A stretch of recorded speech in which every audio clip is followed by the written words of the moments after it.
নমস্কার, আমি অরিত্র সাহা। আমার প্রথম Bangla podcast show সফরনামা your travel guide season 1 Bangladesh সিরিজের 14তম পর্বে সবাইকে স্বাগত। আজকের পর্ব শুরু করার আগে আমার প্রত্যেক শ্রোতা বন্ধুদের জানাই জগদ্ধাত্রী পুজোর শুভেচ্ছা ও অভিনন্দন। উমা শ্যামার পরে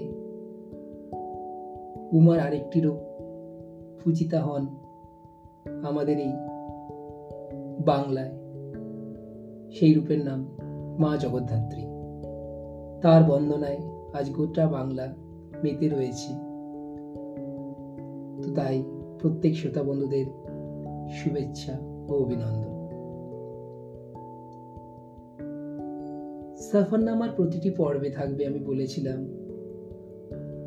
ওপার বাংলার অনেক অজানা গল্প, অনেক অজানা ইতিহাস থাকবে। সমগ্র বাংলাদেশের জীবনযাত্রা, খাদ্যাভ্যাস, আরো অন্যান্য তথ্য।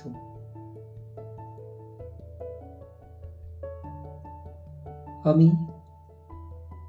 সফরনামার গত পর্বে তুলে ধরেছিলাম বাংলাদেশের ছোট্ট জেলা ফেনী নিয়ে। ফেনী জেলার কিছু কথা, কিছু ইতিহাস রয়েছে ওই পর্বে। যারা শোনেননি ঝটপট করে শুনে ফেলুন। আমার এই পর্বটিকে কেমন লাগলো অবশ্যই জানাতে ভুলবেন না। আজকে আমি বাংলাদেশের আরেকটি জেলাকে নিয়ে বলবো। সেই জেলাটি বাংলাদেশের একটি অতি পরিচিত জেলা, যেমন তেমনি ওই জেলায় ওপার বাংলায় যেমন অনেক খ্যাতনামা ব্যক্তির জন্ম হয়েছে, তেমনি এপার বাংলায় প্রথিতযশা অনেক মানুষই জন্মেছেন ওপার বাংলার এই জেলায়। আজকে সেই খ্যাতনামা ব্যক্তির কথা দিয়ে আজকে আমার এই পর্ব শুরু করব, যার গান আজকের দিনে যথেষ্ট জনপ্রিয় এবং তার কালোজয়ী সৃষ্টি আমি টাকডুম টাকডুম বাজাই বাংলাদেশের ঢোল, আমি সব ভুলে যাই তাও ভুলি না বাংলা মায়ের কোল। হ্যাঁ, এই গানের মধ্য দিয়ে যার কথা প্রথমে মনে আসে তিনি হলেন শচীন কর্তা, নাম শচীন দেব বর্মন। একদিকে তিনি গীতিকার, সুরকার এবং লোকসঙ্গীত শিল্পী। তিনি জন্মেছিলেন এই জেলায়। তার সাথে রয়েছেন শচীন কর্তার পুত্র রাহুল দেব বর্মন, যাকে আমরা আর.ডি. বর্মন হিসেবে চিনি। সঙ্গীত জগতে যার ভূমিকা অত্যন্ত গুরুত্বপূর্ণ।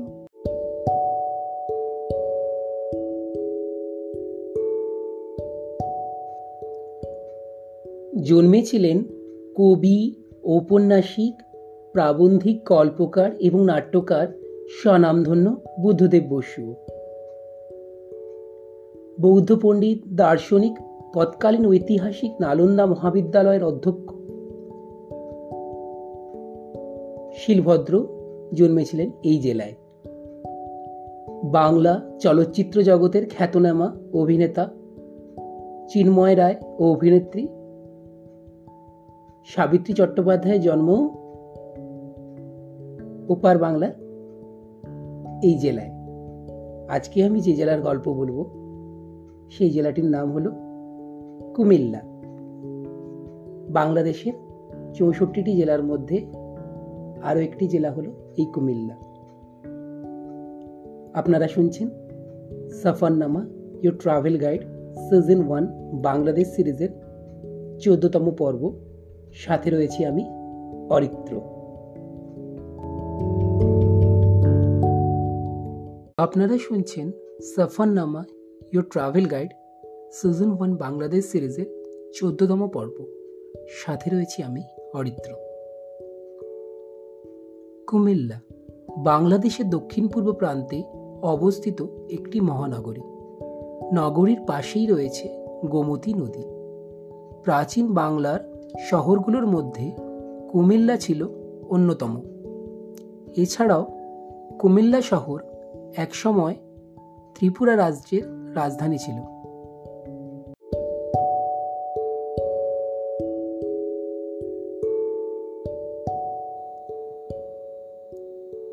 তাহলে শোনা যাক ওপার বাংলার আরেকটি জেলা কুমিল্লার ইতিহাস সম্পর্কে। কুমিল্লার ইতিহাস জানার আগে প্রথমে কুমিল্লার নামকরণ। কথিত রয়েছে কুমিল্লা শব্দটি উক্ত অঞ্চলের আদি নাম কমলাঙ্ক এর ক্রমান্বয়ে পরিবর্তিত আঞ্চলিক অপভ্রংশ রূপ, যার অর্থ পদ্মফুলের দিঘি। চীনা পরিব্রাজক ওয়াংচুয়াংয়ের মতে কিয়ামল কিয়া। কুমিল্লা অঞ্চলটি একসময় প্রাচীন সমতট অঞ্চলের অধীনে ছিল।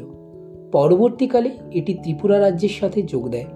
খ্রিস্টীয় নবম শতাব্দীতে কুমিল্লা জেলা হরিকেল অঞ্চলের রাজাদের অধীনে আসে। অষ্টম শতাব্দীতে লালমাই ময়নামতি দেববংশ এবং দশম থেকে একাদশ শতকের মাঝামাঝি পর্যন্ত চন্দ্রবংশের শাসনাধীনে ছিল এই কুমিল্লা। 1765 সালে এই অঞ্চলটি ইংরেজ ইস্ট ইন্ডিয়া কোম্পানির অধীনে আসে।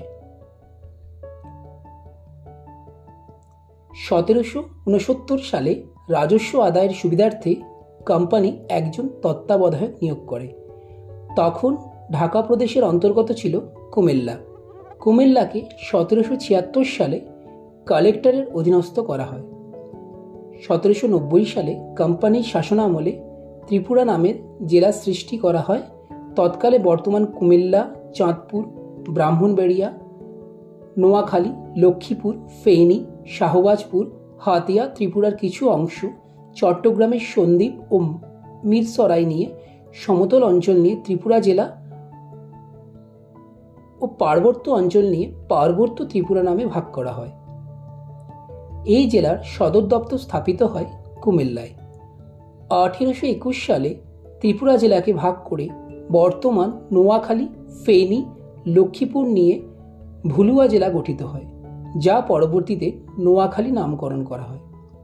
1960 সালে সদর দপ্তরের নামানুসারে ত্রিপুরা জেলার নামকরণ করা হয় কুমিল্লা এবং তখন থেকেই জেলা ম্যাজিস্ট্রেট ও কালেক্টরি পদটির নামকরণ জেলা প্রশাসক করা হয়। 1984 সালে কুমিল্লার দুটি মহকুমা চাঁদপুর ও ব্রাহ্মণবাড়িয়াকে পৃথক জেলা হিসেবে পুনর্গঠন করা হয়।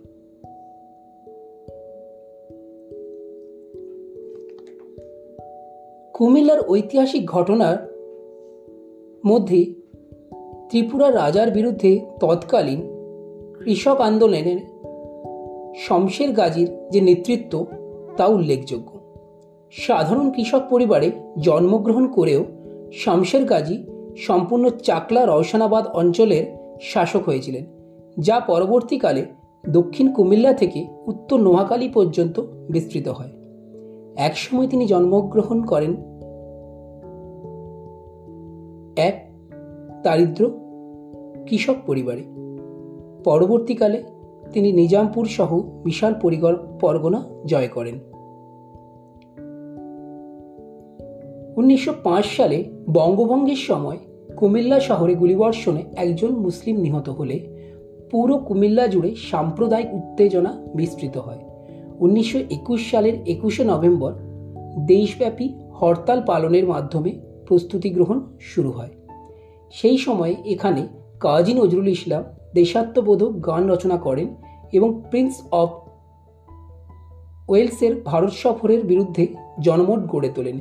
এই সময় দেশের জাতীয়তাবাদী সংগঠন অভয় আশ্রম একটি বিপ্লবী প্রতিষ্ঠান রূপে উল্লেখযোগ্য ভূমিকা পালন করে।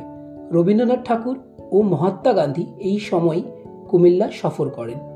1931 সালে চৌদ্দগ্রাম উপজেলার মোহিনী গ্রামে 4000-এরও বেশি কৃষক একটি ভূমি রাজস্ব করের বিরুদ্ধে বিদ্রোহ করে। ব্রিটিশ গোর্খা সৈন্যরা সমবেত কৃষক জনতার উপর নির্বিচারে গুলিবর্ষণ করলে 4 জন নিহত হয়। 1932 সালে লাকসাম উপজেলায় হাসনাবাদে আরেকটি কৃষক সমাবেশে পুলিশ গুলি চালালে 2 জন নিহত হয় এবং বহু সংখ্যক আহত হয়। 1931 সালের 14ই ডিসেম্বর ফাইজুন্নেসা বালিকা বিদ্যালয়ের দুই ছাত্রী সুনীতি চৌধুরী ও শান্তি ঘোষ গুলি করে ম্যাজিস্ট্রেট স্টিভেন্সকে হত্যা করে। স্বাধীনতা আন্দোলনে কোনো নারীর অংশগ্রহণ সেবারেই প্রথম ঘটে। কুমিল্লার যেসব স্থান বাংলাদেশের স্বাধীনতা যুদ্ধের সময়ের গণহত্যার চিহ্ন বহন করে চলেছে সেগুলো হলো লাকসাম, কুমিল্লা ক্যান্টনমেন্ট, হোমনা, বেলতলি ও রসুলপুর।